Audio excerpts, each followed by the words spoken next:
Are we shooting? Good. Okay. What's up, everybody? Welcome back to my channel. This is Hannah. If you're not subscribed to this channel, make sure to do that. In today's video, we're gonna cover the latest Goldin auction sale of the biggest Formula 1 card ever publicly sold. And I'll share with you some of my thoughts around it, and also kind of uncover some of the private deals that happened before this card that led to the sales price, and just in general coverage of the Formula 1 market. Let's get started.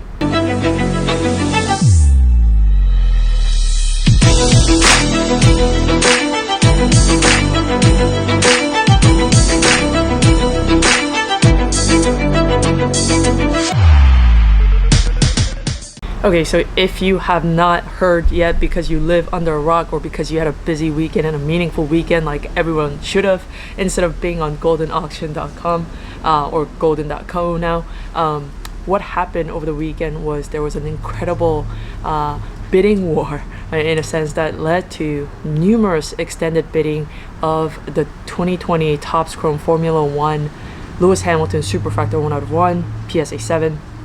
Now, I want to talk about something really quickly here. Someone mentioned, oh, imagine what the price of this card would have been if it was a PSA 10, PSA 9. I argue to differ. I don't necessarily think the grade played an impact in the price, the final value of the card. Why the seller chose to put it in a PSA slab versus not, I mean, there can be many reasons to authenticate it, to put it in a nice slab so you don't ruin the card, etc. But I really don't think the grade matters here, and this goes for a lot of the 101 Superfractor, Paparasha, black one, whatever it is, cars that you see out in the market. I don't think it necessarily matters what grade it is. Now, moving on to the actual sales price. So the sales price of this card officially post buyer's premium was $900K, and depending on where the buyer lives, it could be well over $900K. For example, if I buy a card on Goldin as an individual, I have to pay California taxes, LA taxes, some kind of county tax, and some shipping, insurance. I mean, it adds up pretty quickly. So on a basis of a $750,000 card, there's the 20% buyer's premium, some kind of maybe sales tax, some kind of maybe shipping and insurance. God knows if it's a percentage of the base final price. I don't even know what that is. So yeah, I think we can decently say that this costed the buyer roughly $1 million or so. Not a small money for sure. You can get a lot of things in this world for $1 million roughly, or 900K. So let's talk about that. Is it astronomical? Is it insane? Was it puffed? Do I think it was crazy? And I can back this up with some screen captures here. I was talking with a few friends when the card first hit the market 2 weeks ago about where I thought the card would end. Now, a lot of people range from 100K because the Futera sale, if you haven't seen my video before, I'll link it up here. There was the 2006 Futera Lewis Hamilton in his Formula 2 stands, PSA 9 going for $312,000. So because one of his vintage cards have gone for that, some people didn't believe that it would beat that price. But I knew that sort of the demand for the 2020 Topps Chrome has been absolutely insane. While it's a modern card, modern set, because it's manufactured by Topps, which is sort of here to stay, and they have a really good reputation in the market, I knew that it would beat that price at the minimum. And so while some speculated it could go anywhere between 200, 300, I know our good friend Denali Sports was actually doing sort of like a guessing giveaway. So if you came closest to the final price, there was some kind of a big giveaway for it. I should have participated because I came pretty damn close. I said it would hit close to $1 million.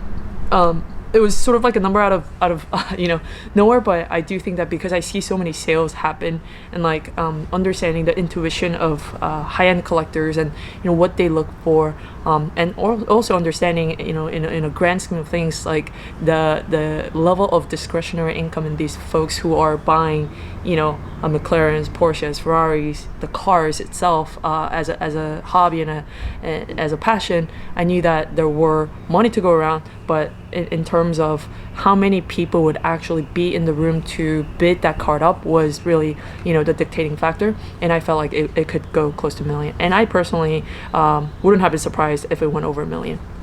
And there's some arguments that if Lewis was in a good winning streak right now in this year's season, maybe it hit over $1 million. I actually disagree. I mean, while his car and Mercedes is still trying to figure out, the dancing of the car and how to, kind of have a reliable run every race and race weekend this weekend. So we'll see how much progress they've made. But I think the final price of this superfractor Lewis Hamilton indicates two things. One, you know, he's a GOAT, right? Like if you have started watching the race this year, maybe you wouldn't fully understand the picture. So I highly recommend that you go watch highlights of the seasons before, and even like Lewis Hamilton's story, how he started karting, how he started Formula 1, Formula 2, Formula 3. That would be incredible background story for you. So go do that. There's a lot of resources out there. So the two things that I think about in looking at this $900,000 final price is one, Lewis is a GOAT, no matter what. You can say that Max and Leclerc looks to be sort of like in the lead for winning this season. Absolutely. I hope that there'll be a competitive sort of race every race, and winner takes home the driver championship for sure. But Lewis is GOATed. I think this price definitely confirms that. And then number two, while $900,000 in basketball, for example, is not astronomical. We see sales of like LeBron James RPA, Michael Jordan cards, Kobe cards, even Steph Curry cards, like gold, prisms and whatnot, going for like even more than that, right? Like we see so many $1 million sales in basketball, baseball, and football as well. And so this, in Formula One, while we may think that $900,000 of course is a ginormous amount in terms of what a high-end collector is able to kind of spend out of pocket, I think we're just kind of getting started. I mean, no way am I going to own a $900,000 card ever by myself, of course. I mean, maybe in the future, years down, maybe I would buy a fraction of it, right? There's many companies that are doing amazing things on the fractionalization front, not just on cards, but on every collectible level. But I do think that 900,000 is sort of like a confirmation of the Formula One market, and it's kind of like a statement, right? If you read between the lines, that we're here to stay. And I think that's the best part about this is it wasn't so ridiculously, out of reach, like 2 million or something like that, where we're like, wait, how did this any F1 card go from 312,000 to 2 million? There's something fishy going on here. But no, like I do genuinely believe that this is a sort of like a statement out there saying that we are really building out a collector base, a very niche space, especially in a way that is affirmed, right? And I can say this, that I know folks who were bidding on this item. I definitely wasn't.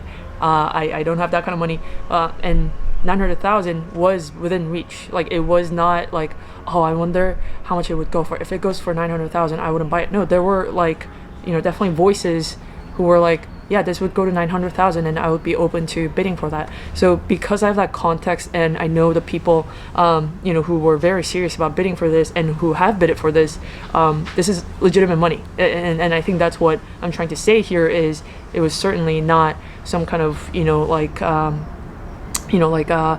insider job where they were just trying to like raise the price of the car. I think where it is, and for reference, I know that there was also a Lewis Hamilton Superfractor Auto. So this is, in a sense, the best car that you could own of Lewis Hamilton in the modern sense.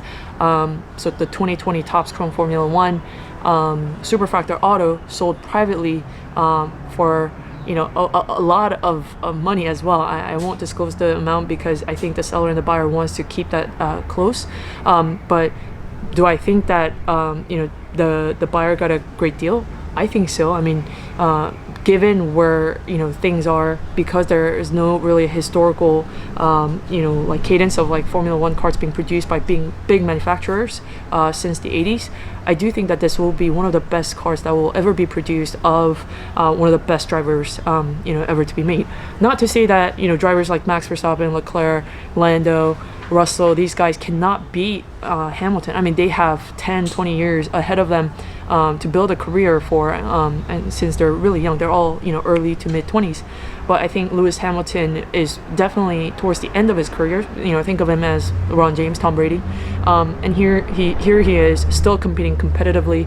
And so I think you know, this card will definitely go down as one of the best cards to own if you're a Formula One collector ever. I mean, like I said, I would love to own a piece of it, definitely not all of it, obviously, right? But yeah, I mean, that's in a sense, in a nutshell, my take on the sale. There were a couple other great cards on there that went a ton of dynasties, and one thing that was noted by my friend, which was interesting, was that the constructors dynasty patch autos went for higher than some of these drivers who may not be favored. So, you know, go check that out if you're curious. Like, for example, I'm heartbroken that Horner's you know, single dynasty patch went for higher than Toto Wolff's dynasty patch, although Horner's patch is way more colorful, etc. But I thought the name of Petronas on Toto would be, you know, something desirable. Obviously I didn't bid for it, even though I thought it was desirable, but I'm a little bit heartbroken about that. But it was really cool to see that even constructor cards are doing well, and I think they're really getting the respect, and they have a huge fan base as well. Anyways, an amazing auction. It was better than any movies that I've recently watched. You know, I was looking forward to, you know, the race, and was bummed that there was no race that weekend. I'm really glad that I stayed awake to finish watching where this card ended, and just really discussing with many people in the hobby and in the industry, just talking about it. So wanted to share that with you guys if you haven't seen it yet. And as always, if you have any questions, feel free to DM me on Instagram, Twitter. We also have a Discord channel, so if you want to join that, feel free to do that. And again, if you haven't subscribed to this video, it would mean so much if you do. And I'll see you guys in the next video.